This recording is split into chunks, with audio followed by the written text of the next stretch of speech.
and welcome to the first time here ever at Write Blend. We've gone global and being viewed by viewers everywhere in the world. So welcome to you all. Hope you'll all participate with the evening. When I was trying to think about how to introduce a guest author from Sweden, obviously I was going to use all the cliches about Volvos, ABBA, but the news has overtaken considerably, with thanks to the heroic efforts of one young girl who has come in for an awful lot of abuse, criticism, for merely pointing out that it would be a nice idea to leave a world for the younger generation. It has put Sweden at the forefront of the conversation about climate change and environmental matters, and appropriately Hans's books deal with environmental issues. So I would like to introduce you, if you don't already know, to Mr. Hans Hirschi, who will tell us a little bit more about his books and read some to us. Do you mind if we get one copy each? I was going to do that, I forgot. Do you want me to grab them real quick? Or Yeah, sure. Take that for that. It's kind of nice to actually have by magic. By magic, yeah, especially for the crowd who's not here. I figured it would be a good idea. So you're going to forsake me and leave me all alone with all these people looking at, staring at me? Just so I'm not so alone. I feel as weird being the guinea pig here for this first international broadcast. Yeah. Well, first of all, welcome. Thank you everybody who's here physically for coming out today. The weather has been dismal. I'm so soaking wet. But I'm honored. So thank you very much for allowing me to do this here tonight. I haven't had a proper book release in 5 years, believe it or not. The last one, I usually don't think in years. I think in book releases ago. So we're like 12 releases ago, so it seems a lot longer ago than it actually was. But that was The Fallen Angels of Karnataka, which still is a book that's very, very dear to me. But yeah, so the golden one, 3 books. And when the first one came out about a year ago, I had absolutely no idea where this would end. I had been talked into writing a fantasy book by Nigel and our good friend Rebecca. Oh, I remember that, yeah. I was on a radio broadcast with the two of you, and someone suggested you'd be really, really good at writing fantasy. I have never been interested in fantasy at all. I don't enjoy reading it. I usually don't enjoy watching it. And then somebody tells you, you'd be really good at this. I was skeptical, and so I decided that, okay, if I do give this a shot, I want to do it my way. So this is probably a fantasy book unlike anything you would have ever read before. Because it had to meet certain criteria. The story had to meet certain criteria. One of them is it had to be believable, it had to be credible in my eyes, and I'm very skeptical. So I had to make sure that whatever happens, whatever fantasy happens, has to be plausible enough that there is a scientific explanation to it. It's actually possible. It can't be magic or something completely crazy. I also placed the story in our day. And basically the concept for the series is very simple.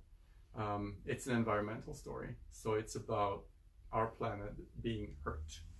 And Mother Earth, when she first finds out that human beings can't always be trusted to be good shepherds of the planet, she creates this army of people, and they call themselves the Byeonshin, which is a Korean word, which basically means shapeshifters. So it's a group of people, and they live among us. They are ordinary human beings by day and by night most of the time, but they have the power to shift and become an animal.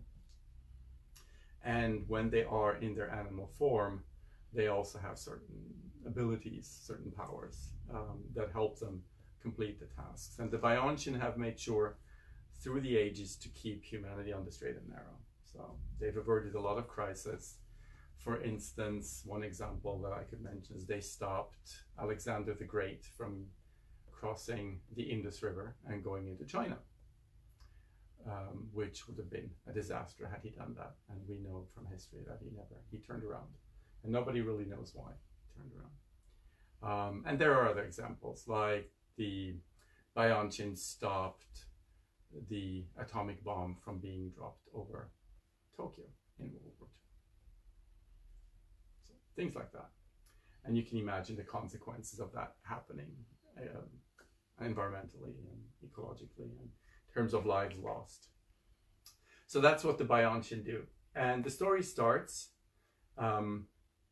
with our hero having a dream.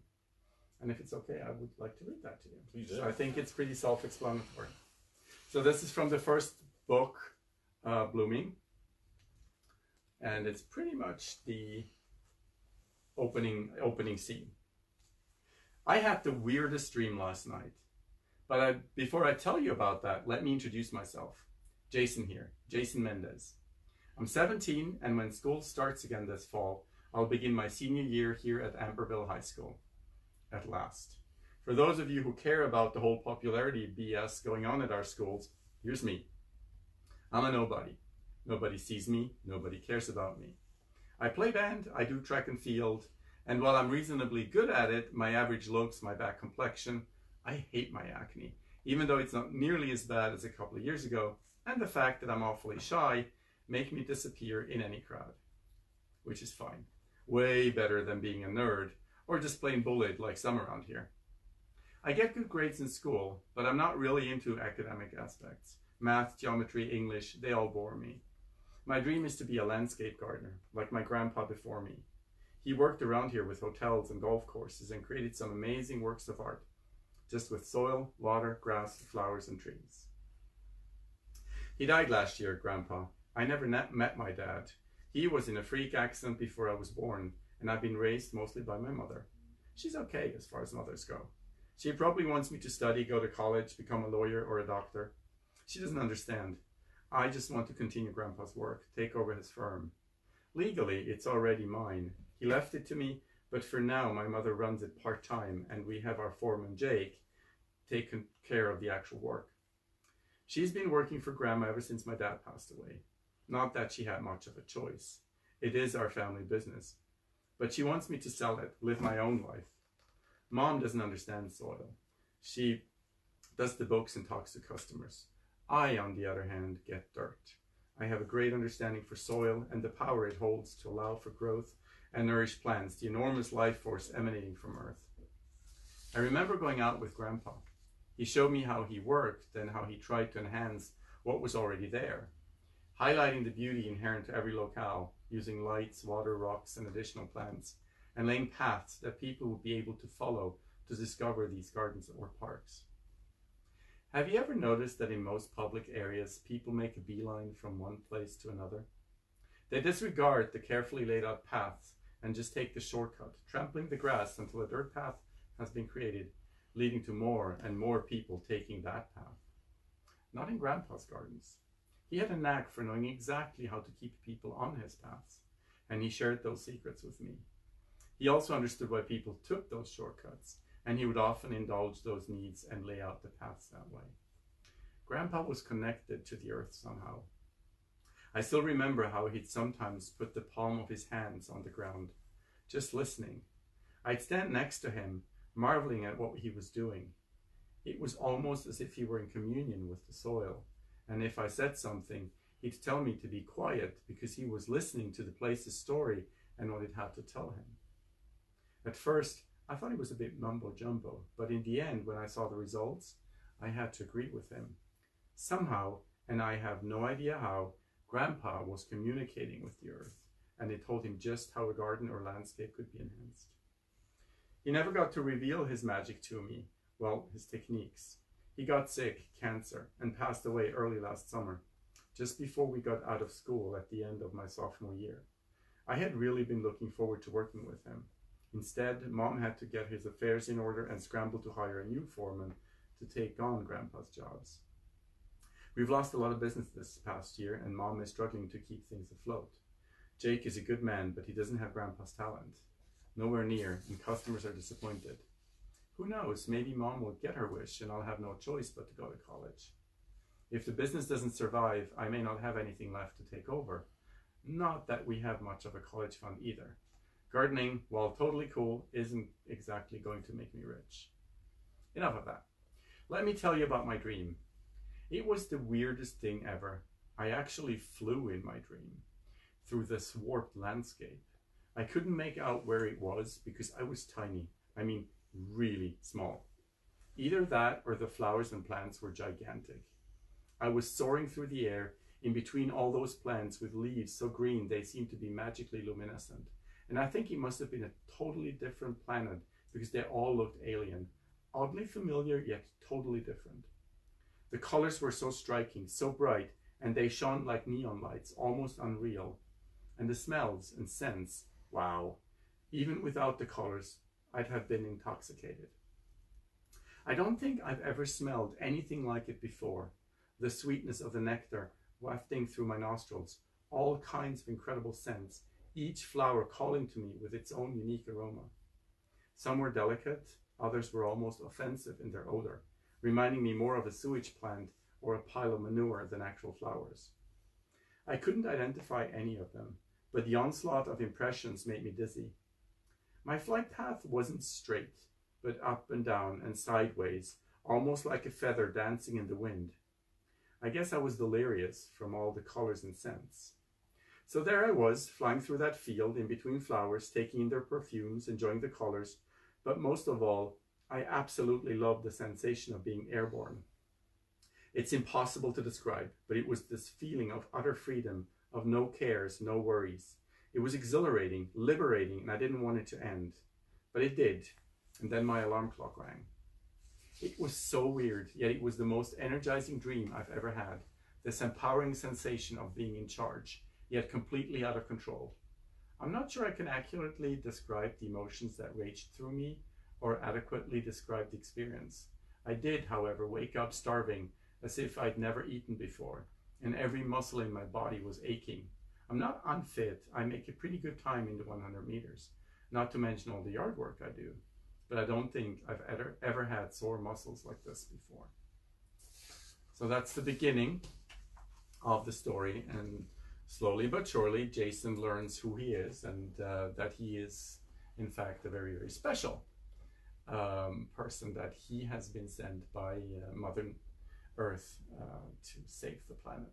So he's the golden one, a butterfly, which you can see on the cover. So he's one of and the golden one is a fighter that Mother Earth only sends whenever she's in distress, when the shit really hits the fan, when things are really, really bad for Earth. So like when Alexander was on his way to China, or when the Americans were about to drop an atomic bomb on Tokyo. So it's very, very rarely that she intervenes like that. Writing the book at the time, as you can see this tower on the first book, was relatively easy. I figured I need to get him going on something easy. I need to give him a training mission. And because fracking is such a dangerous practice, and potentially dangerous practice, I did quite a bit of research into fracking in terms of the water pollution, the potential for earthquakes, which I know you experience here in the UK too. So that's an issue, a global issue. But when I looked into it, there are so many things that can go wrong from a fracking operation, not to mention the amount of water that is being used, etc., etc. I figured this would be a good way to get this started and to get Jason going. So that's kind of where we where we leave Jason in book 1 is when he works on this, on kind of overcoming this fracking challenge. But I had no idea what the big challenges was going to be, and I set myself up for failure in the first book because there are certain tenets that the Bianchian hold dear, and one of those, they have scrolls where they write down what happens so they can teach younger generations, and one of the core tenets is the Golden One never returns from their final mission. So I kind of set myself up for a challenge in terms of ending the series, but I didn't even know what Jason was going to experience, what his big challenge was going to be. So that was interesting. That's where book 2 comes in. And book 2, called Deceit, is a very, and I think the covers kind of speaks for itself, is a relatively dark story. It's when Jason meets resistance, and things don't always go as planned. It's very difficult to talk about this without spoiling the book. Now the Bianchian, they're a global group, so they have local groups, which they call Ohana. Ohana is a Hawaiian term for family, but in the original Hawaiian it means more than just family. It's a very interesting concept of how you look at each other, about hospitality and looking after each other and caring for each other. And so the Bianchian have adopted this concept in how they call their leadership teams. And there's local Ohanas and there's a global Ohana, which kind of rules over everybody. They make sure that everybody is working in concert to make sure that the earth is protected. And in the short scene that I've chosen from book 2, we get to meet the leader of the global Ohana. He's coming to tiny little Amberville to meet this Golden One, because obviously as the leader of all the Bianchian, he's curious who this guy is. 4 days later, he arrived, having journeyed across half the planet for an entire day, tired after the long drive from Denver International Airport all the way to Amberville. Sarah was smiling and beaming with pride when she introduced us to him. The entire Ohana had gathered outside Mrs. Danvers' house to welcome our guest. Sarah introduced us all, beginning with Hannah, then Mr. Peterson, Mrs. Clark, Miss Delaney, Judge Hayworth, and finally myself. "It is the greatest honor to finally meet you, young Jason," David said, his voice dark and booming, his flawless English laced with a strong accent that I had never encountered before. "You and I will have much to discuss in the coming days and weeks." He had taken my right hand into both of his and didn't let go until he was done talking. "It's been a very long day for me, but please come see me first thing tomorrow morning so that we may speak." "Mr. Abraham," I began, only to be interrupted immediately. "Please, Jason, call me Dawit. Ethiopians do not use last names. Abraham was my father's name." "Okay," I said, "Mr. Dawit it is." He laughed at me. Undeterred, I continued, "Mr. Dawit, I have school in the morning. Would it be all right if I came by after 3 p.m. when I'm done?" "Our butterfly is a young one, Dawit. He's still in high school," Sarah explained. "I'm sure this can wait until later on." Dawit seemed deflated. I got the impression he really longed to talk to me. "I see. Tomorrow afternoon it is then." Looking to Sarah, he added, "Please make sure my calendar is cleared after 3 tomorrow. I wish to speak to the Golden One alone." "Yes, Dawit, of course," Sarah responded, admonished, or so it felt. I got the distinct impression that the lion had just roared for the first time. I also noticed that Sarah didn't like it one bit. "Be careful, Dawit, this kitty might just bite back." Sarah is a cat. Dawit Abraham was an old man, probably in his 80s, although I found it difficult to gauge his age by simply by his looks. He had white hair and was as tall as I was, although he had become slightly hunchbacked due to his advanced age. Still, he was a commanding presence. His eyes had the luster of a man in his prime, and his aura was strong, stronger than any I'd seen before. He was a powerful Bioncian, and not just because of his position. I had already noticed that there were subtle differences in how strong the auras of various members of the Bioncian were. It had taken me a while to realize it, but I could see, for instance, that Hannah's aura was stronger than her mother's, which was odd, given that Sarah was about to become the planet's most powerful Bioncian. I wasn't sure about my own, but all of my friends had very strong auras, while some of the people I knew in town had weaker ones. Miss Delaney had a very weak aura, while the judge's was relatively strong. I wondered if this had any bearing on their abilities, their powers, or their work for Mother. I had never been able to see my own aura with my human eyes, since it was basically invisible to any camera. But even with my compound eyes, my aura seemed impressive. I had to remind myself that it was part of my animal, my golden butterfly. It offset the weakness of its tiny size. Dawit was ready to retire. If you all would excuse me, it's been a very long journey and I am tired. I will retreat and I shall see you tomorrow. Sarah, I assume you will pick me up at 9 a.m. since our young friend will need to see to his academic future instead. Sarah simply nodded and the old man followed Mrs. Danvers into her house. The next day after school, I headed over to Mrs. Danvers' house. I had slept badly the night before. I had a dream, a really strange and disconcerting nightmare of sorts.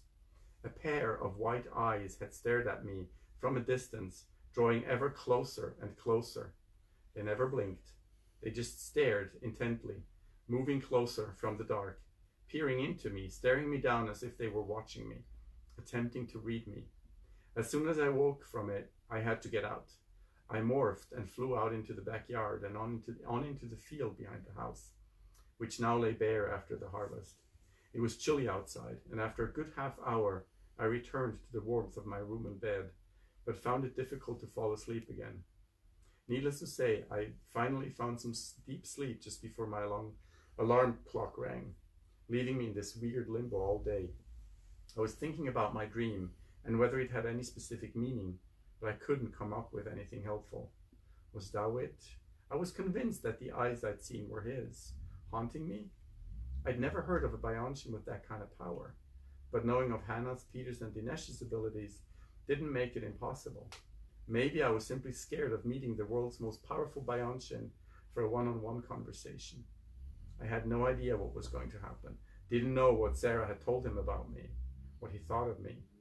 However, I was fairly certain that from his point of view, I was a threat, a nuisance, an inconvenience, a pebble disturbing the calm waters of his rule over the global Bioncian community.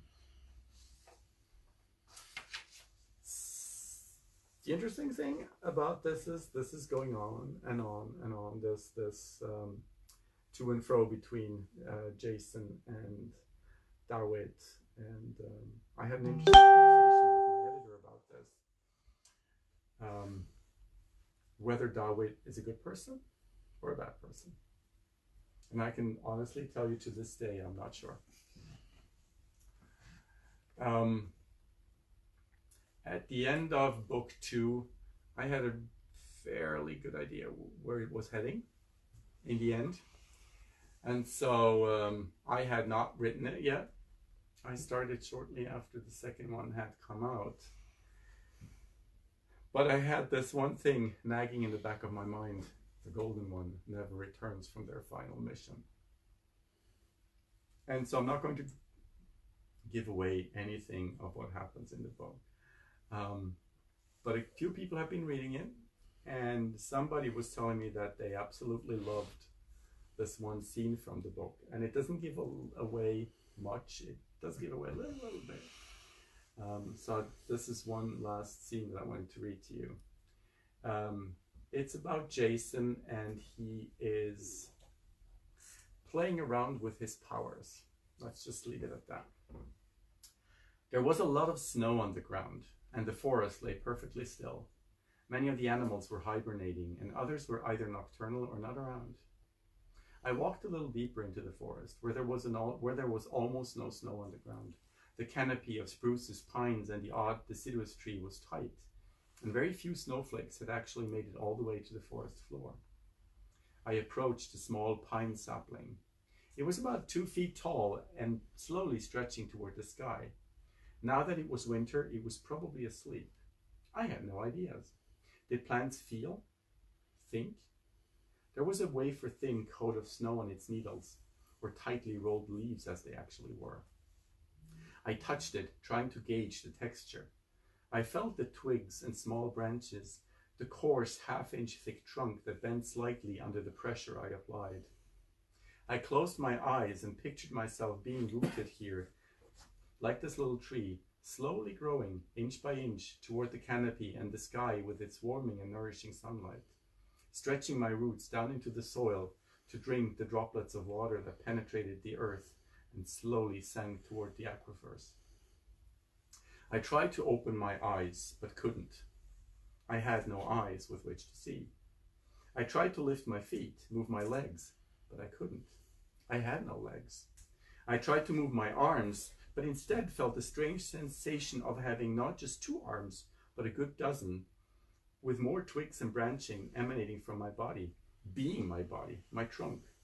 I felt my roots snaking through the ground, weak and not reaching very far, stuck and unmoving in the solidly frozen earth.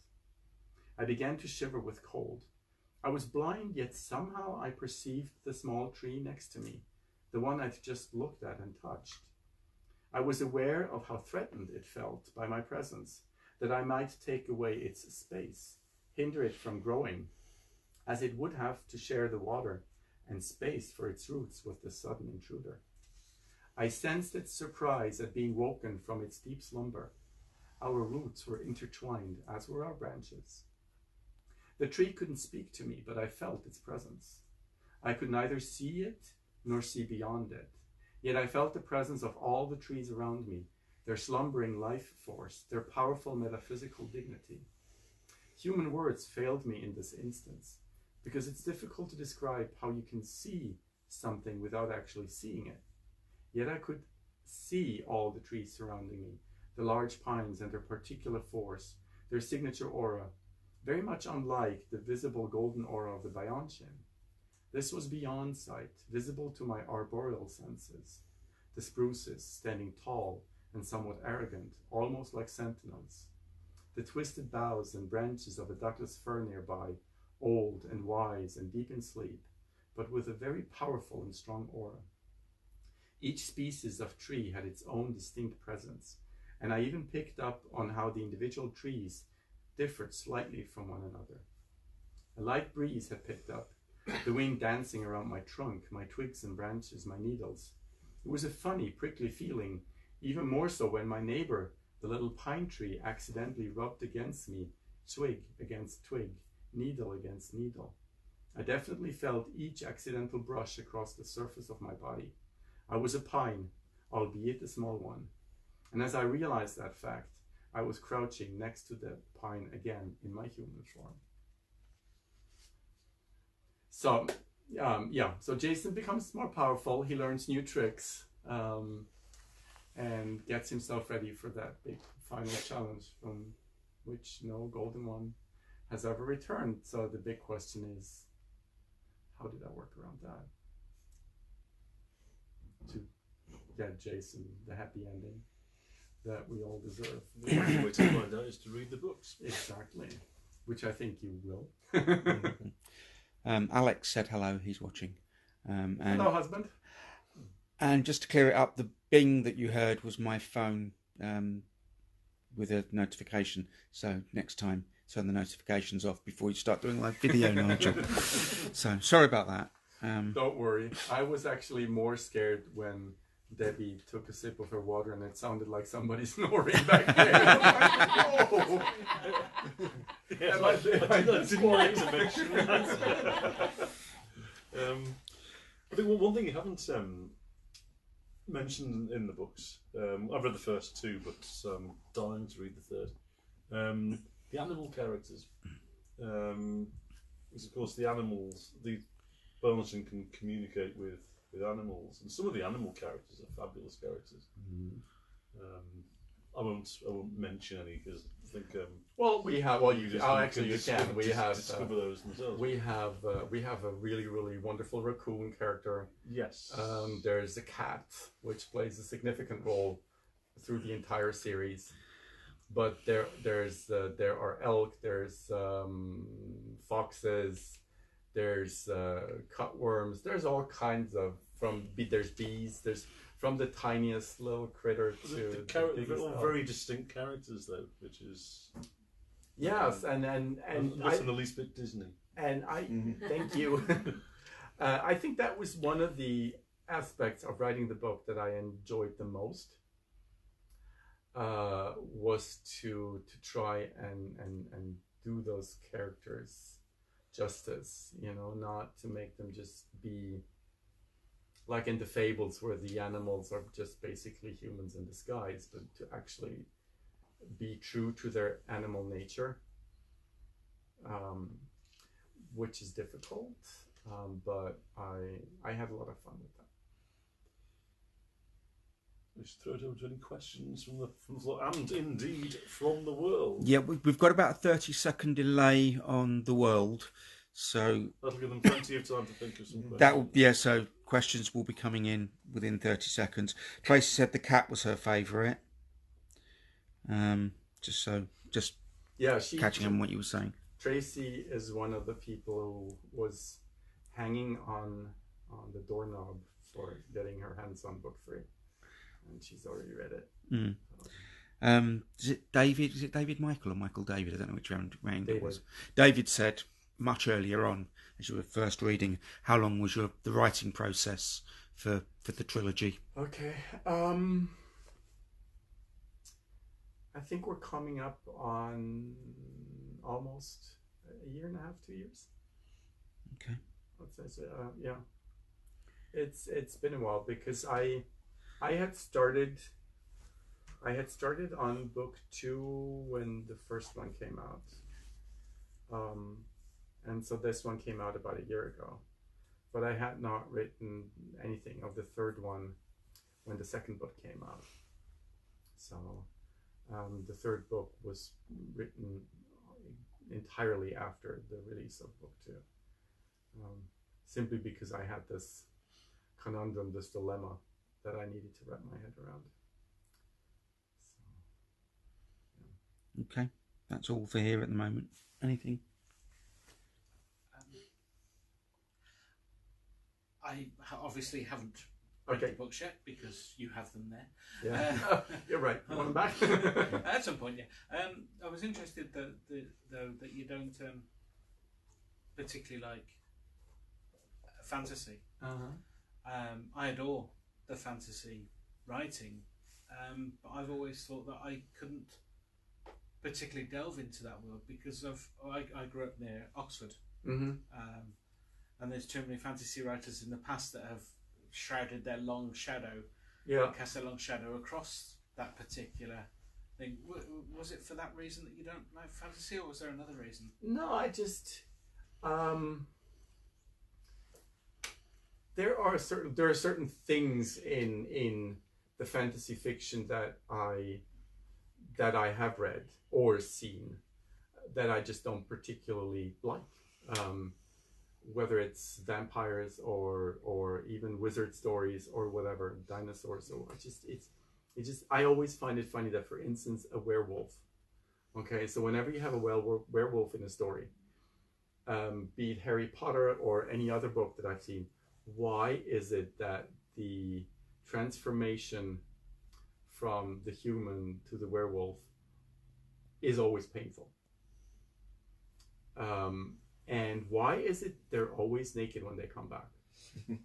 Now, if you believe the premise of magic that you're able to get from A to B, why couldn't they come back and be dressed? So that's one of the things I did away with. So my characters never have to worry about morphing back into their human shape and being naked. They always have whatever they were wearing before. It's on their body. So that's the kind of, they're just things. And so there are no werewolves. There are no magical creatures in my book. So except for the golden one, the golden butterfly does not exist in the real world. But that's the only magical creature. But apart from that, all the animals are real, they exist. And I also had to go through the great trouble, because here's the thing, when you have canon, when you start establishing canon, I think that's a little more so I can tell, because in book 2, we have a wee bit of a problem when I discover that basically the Bianchian are always turning into animals that are local to the area where they live.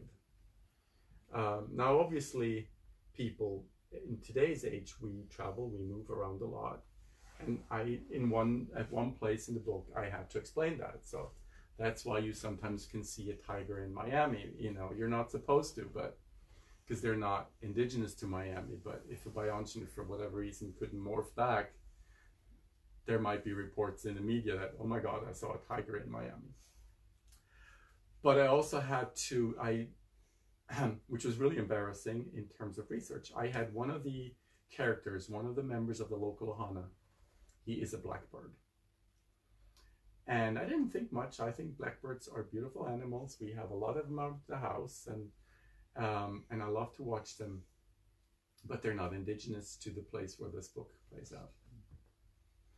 And I did not notice throughout the entire first book, but then comes book 2. I was like, hang on. And we were already in the editing process at some point when I was like, whoa, hang on a minute. So I had to add a wee bit of text, just briefly explaining that said person had immigrated from the UK. Problem solved. So, your world, your rules. Yeah, my world, my rules. But also I feel, and I think that was one of the difficult things about canon once you establish it, you know. And I know from my friends who also write fantasy or paranormal that, you know, when you have a vampire or you have a werewolf, you can digress from what is established canon in the writing world, or, you know, but only to a degree. You know, you can't. Did you add this text after it had gone to print? I don't make mistakes like that. That's for others in our publishing house. We've got a couple of questions from our global Oh, audience. cool. Yeah. Oh, it's working. Oh, you're looking at them there as well. Yeah. Oh, good. I don't have to do anything. Alex would like to know who and what was the inspiration of the character Sarah. I'm glad you asked that. Okay, so Sarah is the head of the local Ohana. So she's the person who welcomes Jason into the fold. But Tracy, by the way, says Sarah was such a bitch. I don't like that. Yeah. Yeah. No spoilers. So no spoilers. So yeah, Sarah is an interesting character.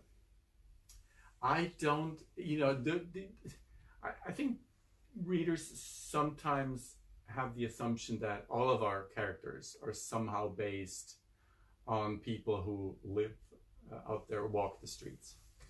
That might be true sometimes, at least in my case. I can't speak for others. That can sometimes be true for tertiary characters, for people who crop up in a scene and we need someone to quickly kill off because they're really annoying. And that might just be a manager we dislike. That happens. But frequently. But with the main character, they come to me. I never pick them. They come to me. And Sarah came to me and morphed in the metaphysical sense of the word in the first book. So she, because this is young adult. So and part of the challenge of writing for young adult is how you always have this separation between the world of the young, of the innocent and pure, and the world of the grown-up. And that lack of understanding across generational borders of sorts that you often have in young adult books. And Sarah is kind of your representative for the grown-up world. But she's not inspired by any living person at all. So that's the legal disclaimer there then. No.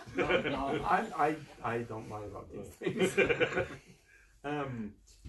Beth, who is has taken on the mantle of the essential cog in Beaten Track, for some reason, thanks to me, says, "Do you have any plans for any more to make the trilogy more of a series?"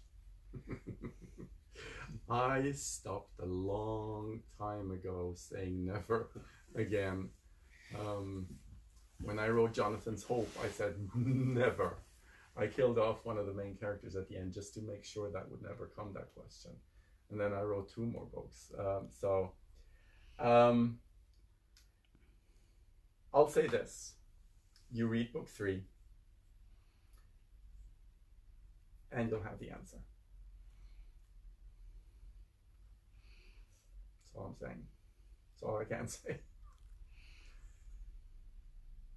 Any more questions from our audience? Oh, hang on a minute. We have another one online. Ashley wants to know, out of your new trilogy, which did you have the most fun writing, and why? All the books or the characters? Presumably the books. Oh wow.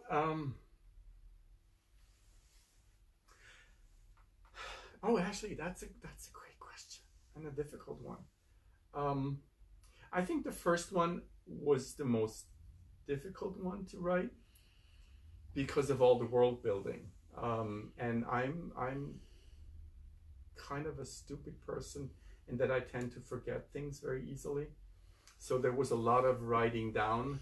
So a lot of work involved. So I call that a support document. I always have 2 documents on my screen when I write. I have the actual manuscript, and to the right, smaller size, I have a work document where I write down character names and ages and how they're related to each other, and the chapter names, and briefly what's happening.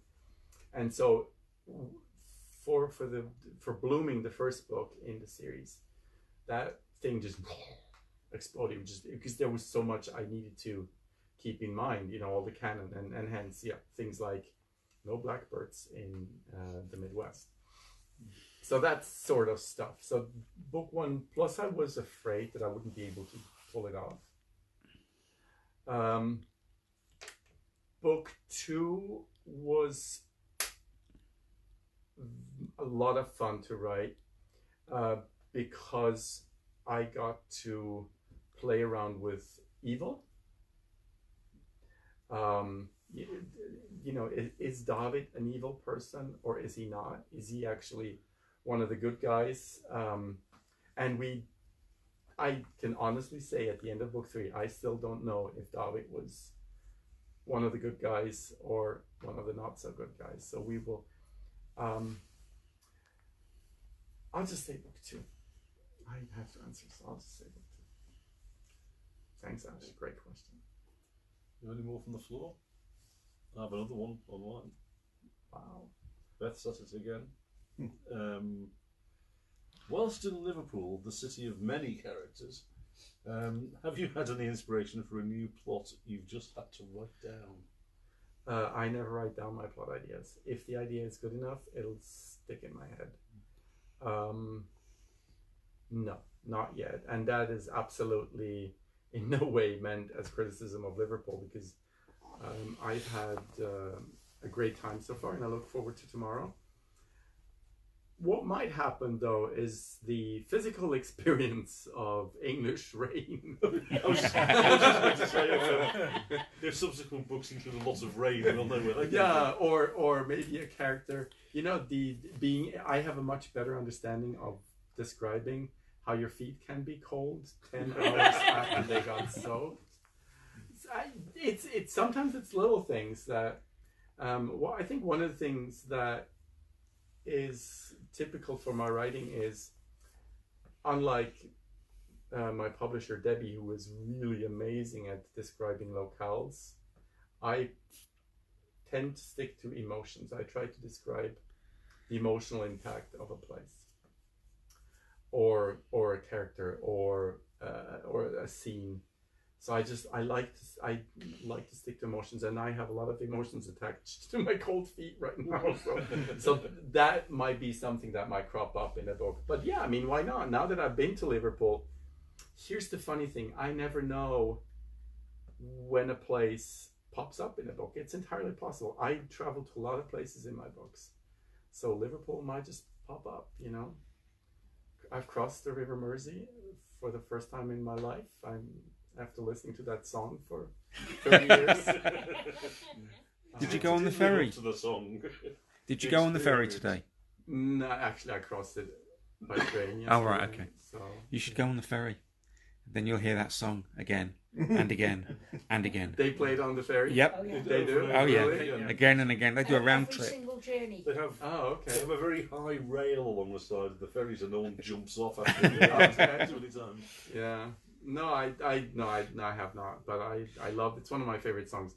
I have a playlist with about 250 songs that I listen to daily, more than every day, and I can listen to those songs for the rest of my life. They're my favorite songs, and that's one of them. Do you listen to music while you're writing, or do Yes. you have to have silence? Yes, I always listen to music while I write. Is the music you listen to related to particularly No. the mood scene? No. Or can be anything at all? Not anything. I have, like I say, it would be my playlist that I listen to, or I listen to just something on my phone. My phone usually suggests stuff to me. I mean, I wouldn't listen to rap, or I wouldn't listen to heavy metal. That would just be too disturbing. But yeah, I need to listen. I cannot do silence and writing. Yeah. Well, the notification here that says Elizabeth Court is watching. Yeah. I'm not quite sure what she was doing before. I think she must have but she's disconnected she's and now reconnected, watching, which is yeah. good. And Tracy would like to know, is there a genre you wouldn't attempt? Romance. That was brief. I was Fair enough. That's great. Yeah. No, which is kind of funny, because I've written books which people have perceived as such, but no. May I ask what is on the playlist? I'm eclectic, so on that playlist you have everything from 17th century classical music to the latest dance floor stuff of EC. I have literally everything. I mean, it goes through, I'm very eclectic. But you won't listen to country, apparently. I do. According I to do. Tracy, she says you I won't just listen to don't country. listen to Tracy, but she only listens to country, and she has that one guy she wants to bang, so that's why she keeps listening to, in vain hope he might knock on her door. No, I do listen to country music every now and then. Yeah, yeah. But it's not my favorite genre. So it's something. There are a few songs, there are a few, but yeah, no, there. I do listen to country. Luke Bryan, apparently. Exactly.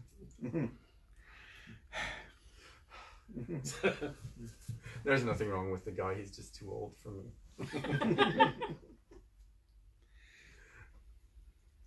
Has anyone else got any burning questions? Anyone else in the world got any? Which means we need to give him another 30 seconds. If not, you've heard it. Liars. So Johnny Cash. I love to listen to Johnny Cash. He has some amazing music. And if I'm not mistaken, Johnny Cash is considered country, right? From 9 to 5 is a really, really funny song. I like that very much. There are a couple of young LGBT country singers that I enjoy listening to. Sadly I don't remember their names right now. But so no, I don't like general statements like that. But yeah, I won't listen to country for 3 hours in a row. I won't do that. But the same is true for rap. The same is true for heavy metal or 16th century Gothic music. I will do the heavy metal. I won't go anywhere near rap, unfortunately. Yeah, see, we're all, taste is fine. Just Speaking of taste, Beth would like to know. Oh dear. Who's your favourite member of the Beaten Track team? And she has asked me please to do the emoji, but I'm not going to.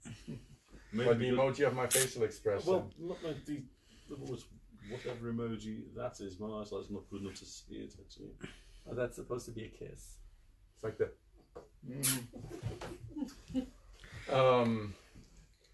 We were talking about near-death experiences before, right?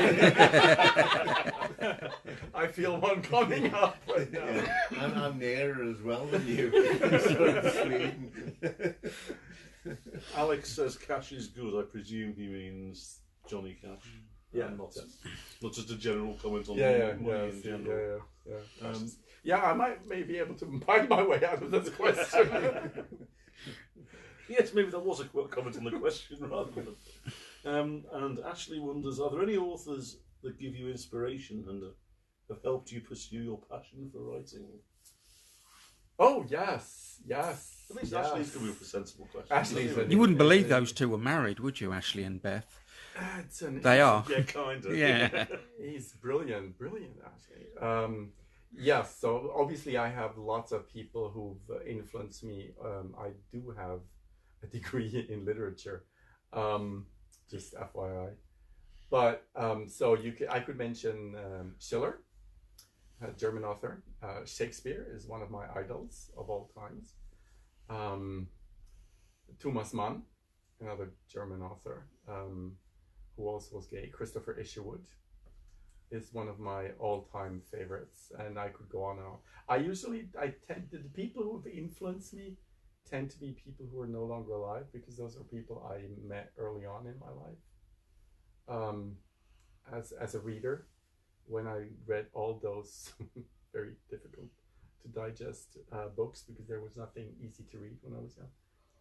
But yeah, so a lot of the greats in world literature. But here's the funny thing. I have a rule never to read when I'm writing a book,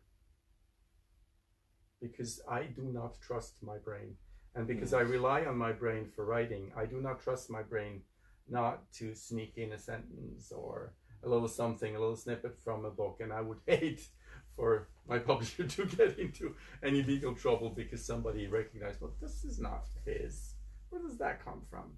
So I never, ever, ever read while I'm writing. I don't write much. My writing spells are usually 2 to 3 weeks long, which is enough for me to finish a book.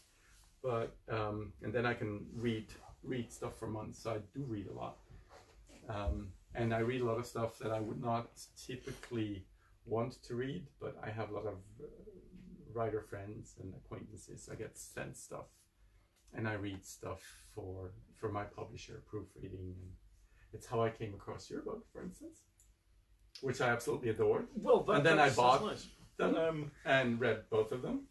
But sometimes, you know, your book was something that I would not typically pick up and read. No, I was going to say that before, actually, that after the very generous reaction you had to it, that, and then you just said you didn't particularly like fantasy, so it's...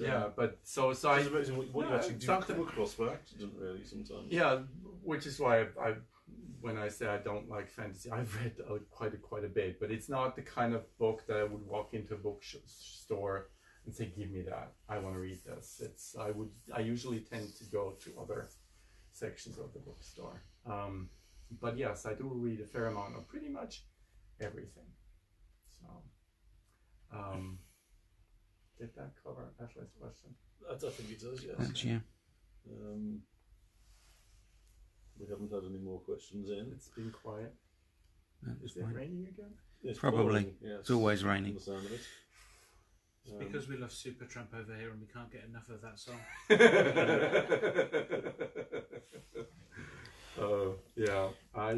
I guess my shoes will have to dry overnight. Ugh. So if I have pneumonia tomorrow, you'll know why. Okay.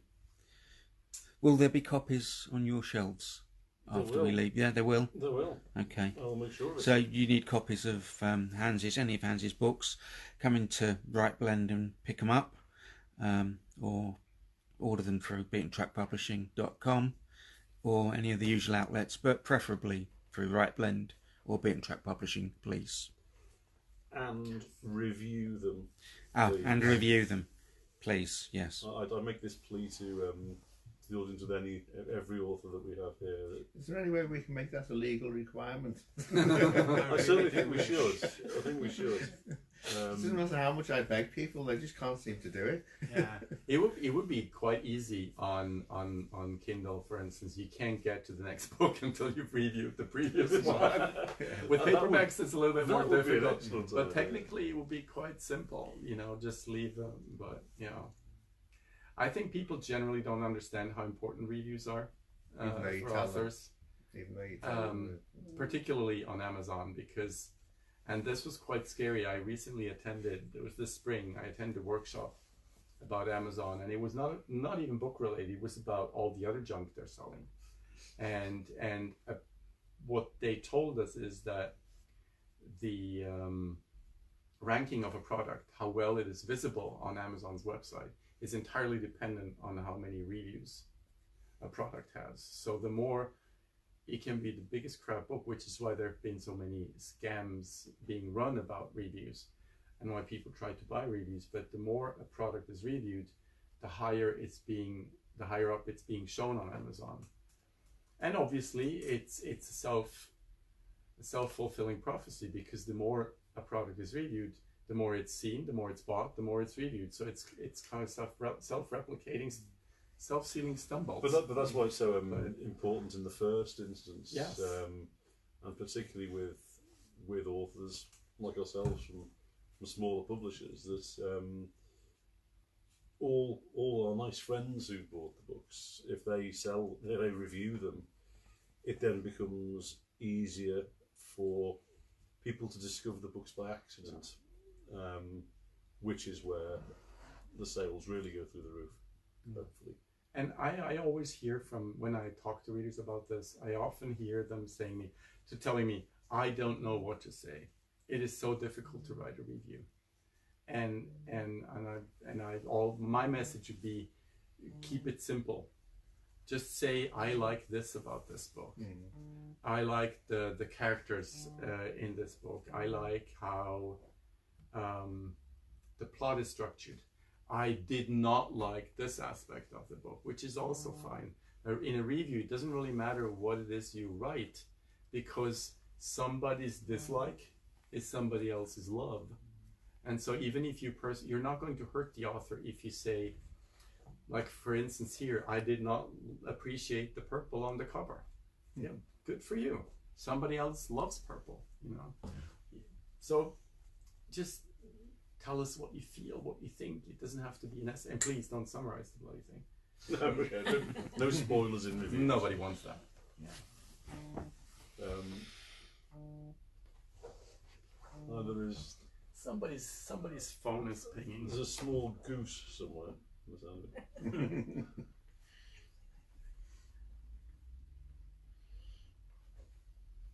Well, if we have no more questions from here, or indeed anywhere else in the world, Wendy Stone says, thank you, Hans, for sharing this. Wish you every success. Thank you, Wendy. Wendy Stone actually confuses me every time I see her name, because that's my wife's name. And every time I see that, I think, what is she doing on Facebook? She doesn't know Hans. Or does she? Yeah. So I'm going to say thanks very much, Hans. And Thank you so much for having me. For coming over and enjoying our weather and our...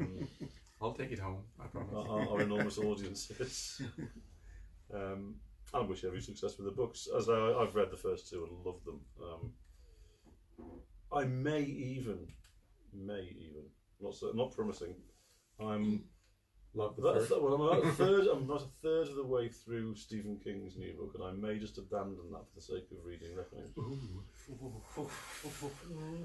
Tough one. Yeah, it's funny. I was, I'm in a writers group for indie writers, and somebody was asking the question today: does it bother you if your work is being compared to somebody else?